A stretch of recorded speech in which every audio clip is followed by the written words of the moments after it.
نیک اولاد کی تربیت ایسی ہوتی ہے۔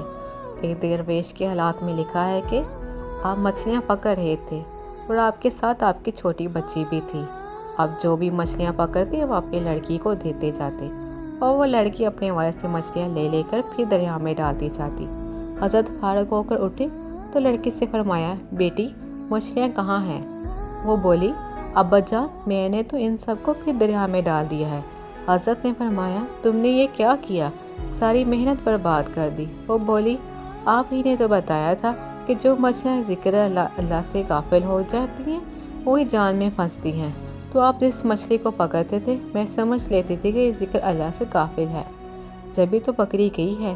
اس لیے میں نے اس خیال سے کہ غافل مچھلیاں کھا کر ان کی صحبت سے کہیں ہم بھی ذکر اللہ سے غافل نہ ہو جائیں، لہٰذا میں نے وہ ساری مچھلیاں پھر دریا میں ڈال دی۔